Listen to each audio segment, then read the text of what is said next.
Such a crazy day yesterday, huh? With the NXIVM guy. Actually got an email from his brother now.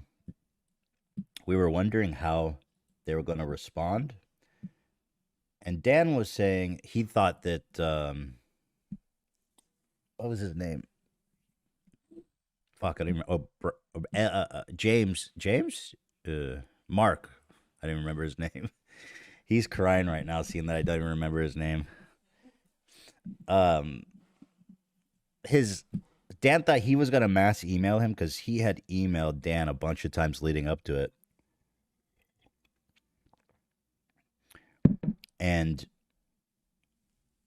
he was super excited.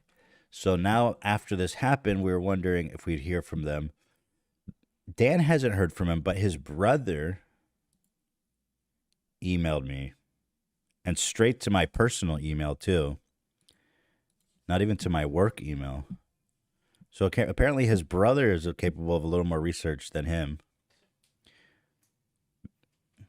He emailed me begging me on the note of human decency. He says, my deep and earnest request that you resend your comments. That he's a scam artist. Because his brother vouches for him. He says, I know he's a good dude.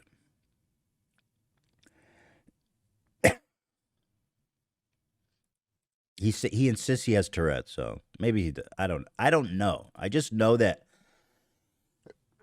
whatever's going on with his Tourette's, there's some deception there, in my opinion. In my opinion. Also, his brother seems to be potentially, again, in my opinion, based on this email, a member of NXIVM as well. Tell me what you think about this, Hila. I'm going to read it. First of all, it's like a whole one. It's like 1, 2, 3, 4, 5, 6, 7, 8, 9, 10, 11 paragraphs. So this is like probably a full on. Let me do a word count on this. In college, what was a good little paper, like 500, 1,200 words, something like that. It was like just a nice little write-up. I look like a ghost. Yeah, I don't know. I just exercised. I haven't showered yet. I am very pale and ghost-like.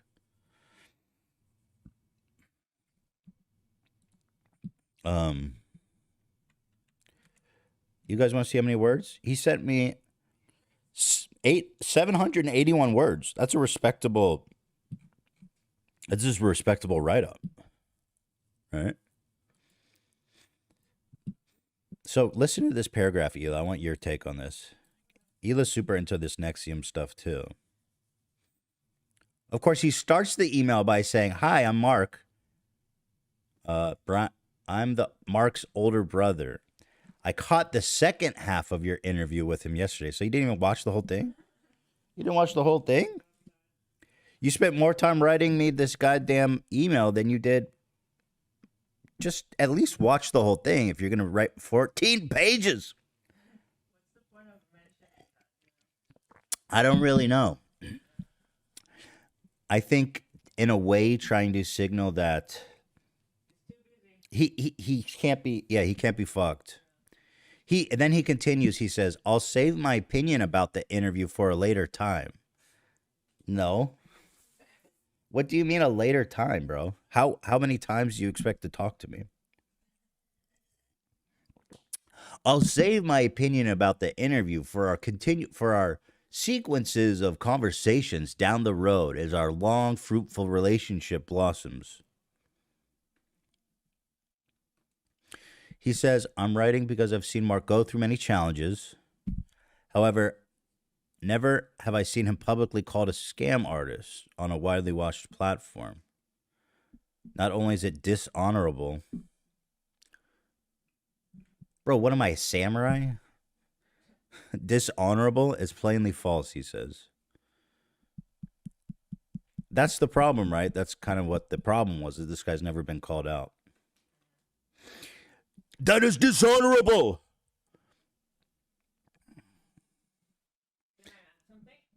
Sure. I didn't even read the part about. I think he's an NXIVM. But go ahead. So my thoughts about watching yesterday is, first of all, when you called him out on that, he did not like really um argue it. Like, I feel like if I was actually sick or if I actually had Tourette's and someone had the audacity to tell me like you're faking it, I would be like, are you crazy? Like, I would have so much energy about like, hell no, this is real. I felt it. I grew up with it. And like, he didn't.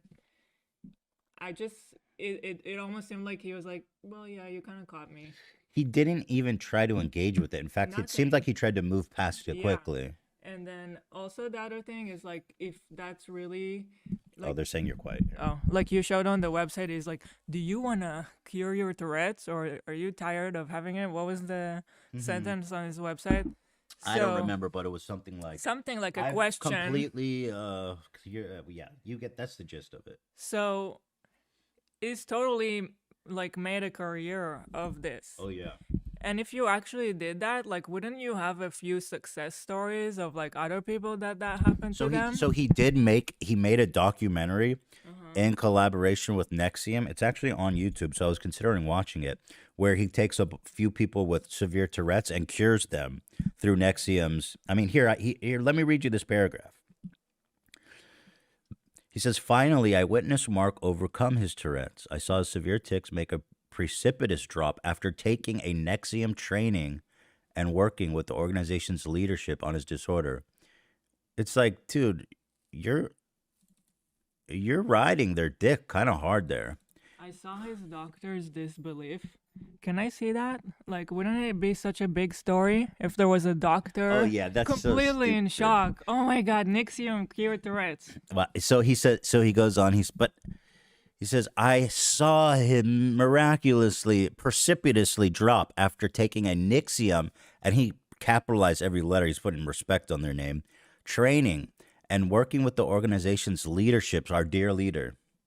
I saw him do more work over the ensuing months to overcome his remaining tics, and I saw his doctor's disbelief Yeah.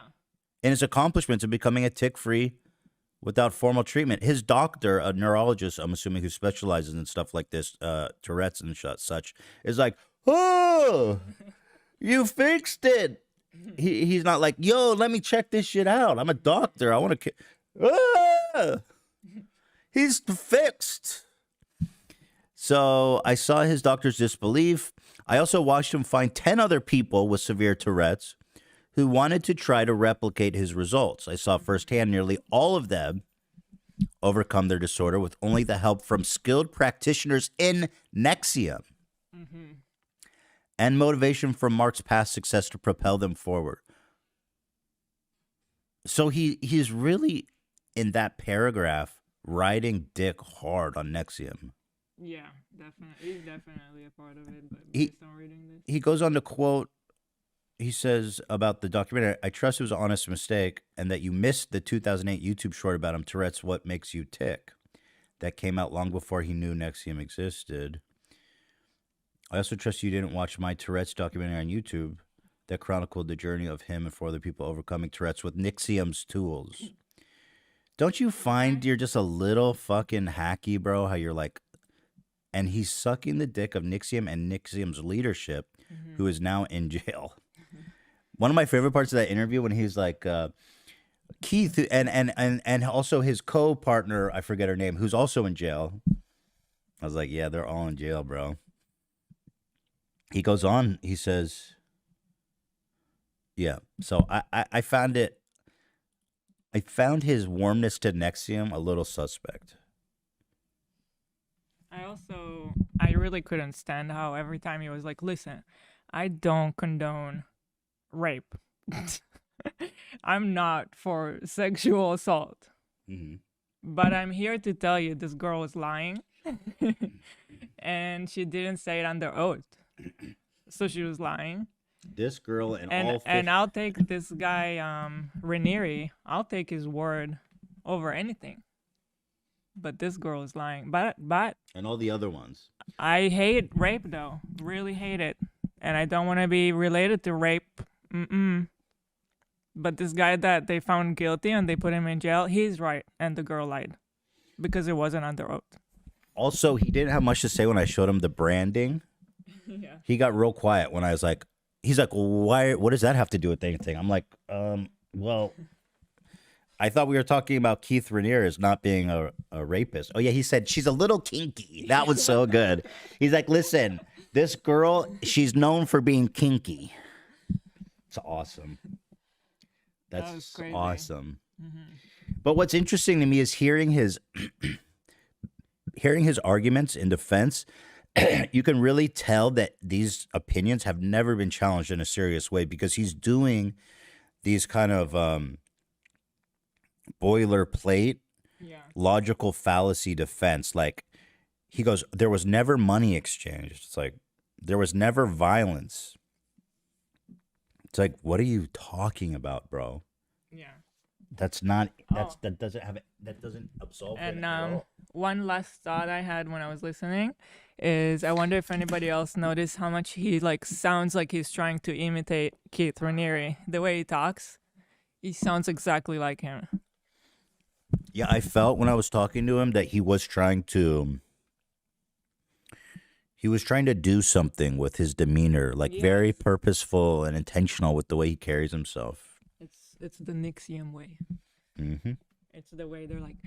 So there's like 17,000 people. It's like the way they pronounce stuff, and they think that if they say numbers, and there's like a mix of like I'm gonna say a few numbers and I'm gonna pronounce it a certain way, I'm gonna sound so educated, and I'm gonna convince you. It doesn't matter what I'm telling you, but you're gonna be convinced. It's like that's probably part of their classes. Definitely. Yeah, definitely. I mean, the one thing you hear time and time again in these documentaries is that Keith Ramirez was like a very. You know that it's Raniere, right? I don't care. Yeah, apparently I've been saying it wrong. Keith Raniere Yeah. was a incredible speaker, very manipulative in the way that he could talk to people Yes. and persuade people, right? Yeah. So manipulative, it could manipulate you out of having Tourette's. Boom. Also, there was one post on the subreddit that I thought was somewhat interesting. Give me one sec. Hold on. This was an interesting post. It says, possible explanation for the NXIVM guy's ignorance. I was wrong about Andrew Tate and why I changed my mind on Andrew Tate. Could he really have not even clicked them? That is interesting. That is a good theory, to be honest. It is.